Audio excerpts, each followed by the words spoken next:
Assalamualaikum warahmatullahi wabarakatuh. Shalom, Om Swastiastu, Namo Buddhaya, Salam Kebajikan.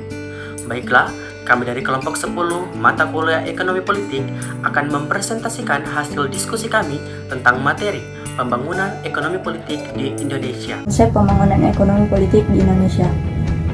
Ekonomi politik adalah suatu gagasan teori yang didasarkan pada pemahaman mengenai saling ketergantungan antara ekonomi dan politik. Ekonomi politik muncul pada abad ke-18 didorong oleh perubahan dramatik mengenai sistem pemenuhan kebutuhan, baik sifat maupun jenis kebutuhan. Sebagaimana diketahui, istilah ekonomi politik seringkali dipertukarkan dengan istilah politik ekonomi. Padahal, kedua istilah tersebut mengandung perbedaan yang substansial. Peran dan tujuan pembangunan ekonomi politik Indonesia.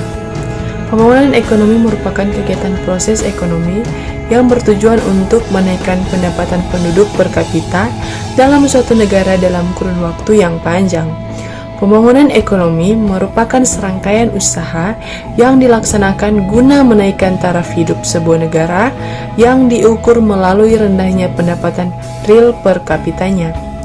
Tujuan dalam pembangunan ekonomi dan politik itu sendiri yaitu pembangunan politik sebagai prasyarat politik untuk pembangunan ekonomi, pembangunan politik sebagai ciri khas kehidupan masyarakat industri, pembangunan politik sebagai modernisasi politik, pembangunan politik sebagai operasi negara-negara bangsa, pembangunan politik sebagai pembangunan administrasi dan hukum, pembangunan politik sebagai mobilisasi dan partisipasi massa, pembangunan politik sebagai pembinaan demokrasi, pembangunan politik sebagai stabilitas dan perubahan teratur. Faktor-faktor pendukung. Yang pertama yaitu sumber daya alam atau SDA adalah segala sesuatu yang bersumber dari alam dan dapat digunakan manusia untuk memenuhi kebutuhan hidupnya. Kedua, teknologi negara-negara maju seperti Amerika dan Jepang dapat mengalami perkembangan ekonomi yang lebih maju. Ketiga, infrastruktur yang merata membuat proses perekonomian menjadi lebih mudah.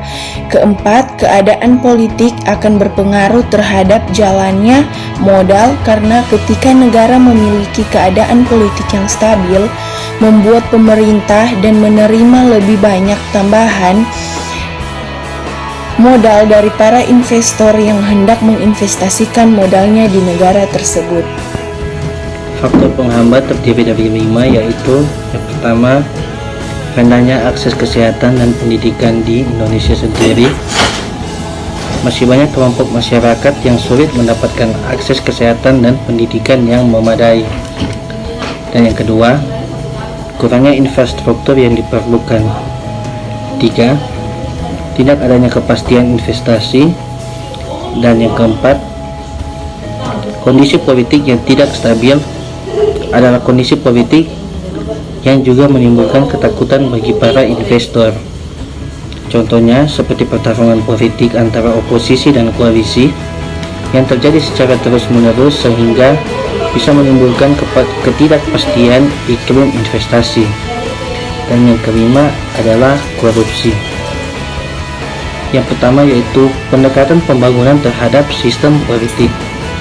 Pendekatan pembangunan terhadap sistem politik terbagi 6, yaitu yang pertama, sistem politik telah dipakai secara meluas karena mengarahkan perhatian pada seluruh cakupan kegiatan politik yang ada dalam sebuah masyarakat, terlepas di bagian masyarakat mana kegiatan-kegiatan tersebut berada. Yang kedua, struktur dan budaya. Struktur adalah seluruh aktivitas yang dapat diamati yang membentuk sistem politik.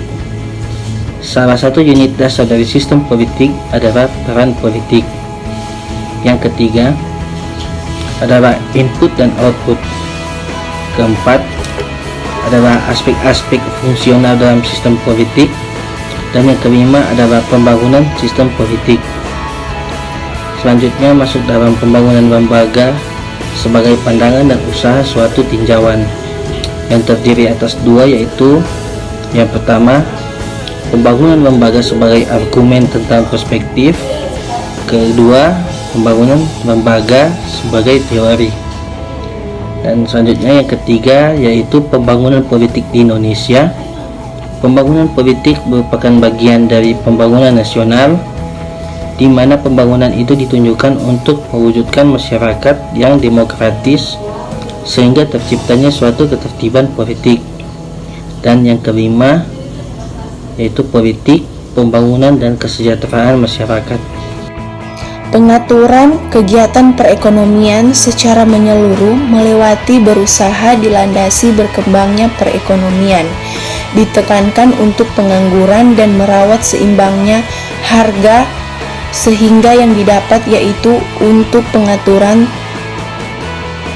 seimbangnya antara penerimaan lewat pajaknya pada pembelanjaan pemerintahan. Pembagian kembali untuk membangun Indonesia kepada rakyat lewat pajak progresif, sumbangan-sumbangan dan subsidi berupa jaminan sosial atau social security bagi yang menganggur, menderita cacat, kecelakaan, dan lain-lain. Menyediakan prasarana ekonomi, jika kita perhatikan tugasnya di atas di dalam melaksanakan, maka kita akan berpikiran kepada terbentuk pada besarnya tuntutan dalam melayani masyarakat, rakyat di dalam penjelasan swasta, setelah memiliki keahlian yang sedikit dalam peran pada pihak menyiapkan segala macam peralatan ataupun kebutuhan yang ada.